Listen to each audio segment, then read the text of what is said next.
Hey Kinky Queen, my name is Amy and I'm your go-to natural hairstylist.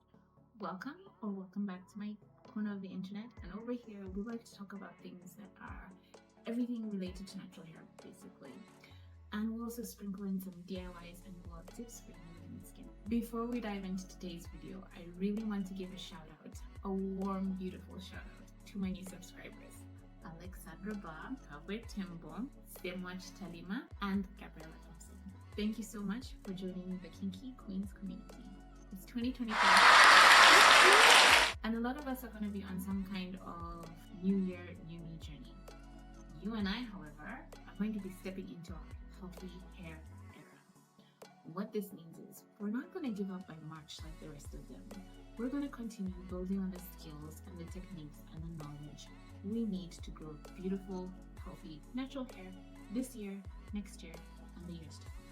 To accomplish this task and make it easy for us to follow, I will be creating a series, Healthy Hair Era, that will be under the playlist section, and it will be clearly labeled episode 1, episode 2, episode 3, and episode 4, each targeting the 4 pillars that we need to have nailed down to get to our healthy hair. The first pillar is understanding our natural hair. The second pillar is discussing products we need and how to read a product label correctly. The third is building our typical routine. So wash day and everything we do in between wash day number 1 and wash day number 2. The fourth thing that we're going to discuss in the series is all of the challenges that you might face and how to cope with them. And if I'm being really honest with you, I've been trying to grow my hair to mid-back for the past 4 years. I ditched the goal of, the length, and I started to focus on health for the past 2 or 3 years, I think. And the amount of times when I tell you that I either had heat damage, or I just was tired of my hair, or I just reached the point of, you know what? It's either I'm shaving my head bald or I'm grabbing a relaxer. But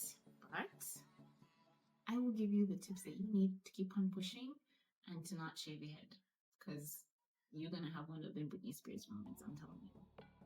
Let's get started with today's video, understanding our natural hair. So, a lot of people like to break down their hair on a chart like this. Type 1, type 2, type 3, type 4.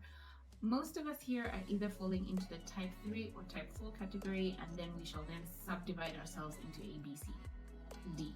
For the purpose of healthy hair, I'm not going to disregard the entire chart. I will just focus on type 3 and type 4.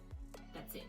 I'm not including any alphabet into that, because our kinks are all unique, just like we're all uniquely beautiful.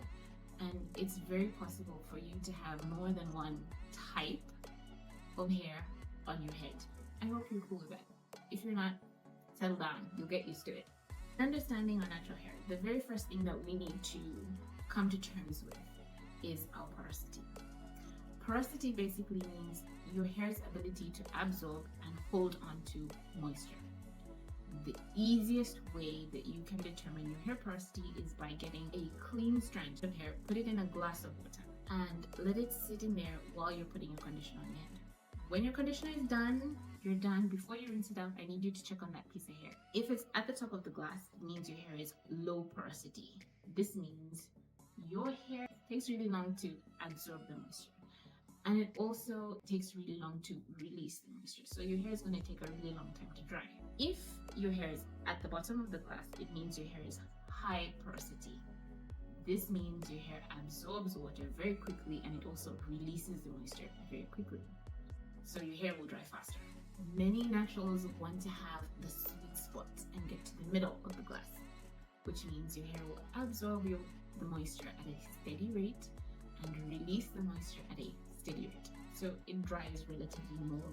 Let's go a little bit deeper and talk about it in a scientific way. Not too nerdy. I won't nerd out on you, just a little bit. Looking at this chart over here, this is one single strand of hair. Most people will have the 3 layers, distinctive layers on their hair.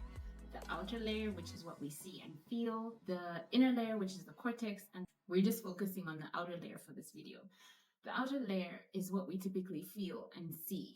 Now, at a microscopic level, this layer has scales. These scales are called a cuticle. Basically, the cuticle typically can lift or open, and it can close or lay flat. When our hair gets wet or exposed to moisture, it starts to lift to allow that moisture to penetrate and go into the middle layer called the cortex. The cortex then expands or holds onto that moisture, and then as your hair dries, it slowly starts to go back to its normal size, and the cuticles will be slightly flat or slightly lifted. That's the cool part. That's where our hair absorbs moisture, so our hair is heavy with water, and that's when the cuticle is swelling. And then as the cuticle starts to lose its water, that's when your hair starts to shrink. Isn't that pretty cool? We spent a good portion of our lives thinking shrinkage was the enemy, thinking when our hair shrunk, our hair was less beautiful, harder to manage. We just didn't want to deal with it. Thinking about it in that scientific way, the thing that I appreciate the most is shrinkage is your hair being healthy. It's telling you that your hair is fine, basically. When you accept or come to terms with the fact that your hair is going to shrink, but you also have a good product or good products that help make your hair more manageable, your hair will never be ugly. Your hair will never be messy.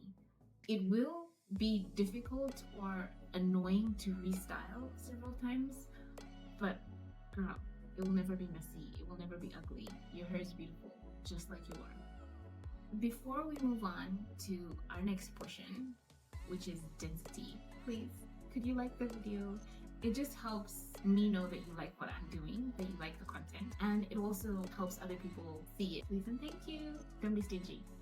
Our hair density. So density is two things: the amount of hair you have on your head, which is a lot or few, and it's also the size of your hair, thick or thin. That's density. Now, why is this so important? Imagine this. I have thick hair, so when I pull a piece of my hair, I want you to try it as well. Pull out a piece of hair, doesn't matter from where it is, and if you can feel, just try and separate out just one strand, right? I think I got two. If you can feel it and then move further away from your scalp and like in the middle, twirl it around in your fingers. If you can feel that strand in between your fingers, your hair is probably thick or coarse, meaning it's got a wide diameter. If you're like, oh my god, do I really have anything between your fingers, but you can pull and feel that you do, your hair is probably fine or small. Your density doesn't tell you what brand of products you're going to use. That's entirely based on trial and error on what your hair likes, what you like, what kind of water you have at home. That's what the density is telling us. Texture of products that we need to use. If I've lost you along the way, let's just recap together. You can have high or low porosity hair, which is how fast or how slow your hair absorbs and holds on to moisture, and how fast or slow it releases that moisture. Your density is how much hair you have on your head, and whether that hair is thick in diameter or thin in diameter. High porosity, fine hair thrives on lightweight products that are applied frequently, so more often. Thick hair will enjoy thicker creams, butters, and thicker oils. Did I mention oils? I think I did. So thicker hair, thicker products. Lightweight hair or lighter, finer hair, lightweight products. Thank you so much for watching the video to the end. I greatly, greatly appreciate it. Before you go, one last thing. I need you to hit the subscribe button. It's either in this corner or that corner. We need more kinky queens in our little community. That's it for today's episode. The next episode I will have to you as soon as I can within the month of July. I will have episode 2 with you within the month of January. And it will be clearly labeled products you need for your healthy hair era. Episode 2. One last thing before you go is a question of the day. I want to hear from you in the comments. What is the biggest fear or biggest excitement, either past or present, that you have about natural hair? I'll tell you mine at the end of episode 2. So, thanks again, and I'll see you in the next video.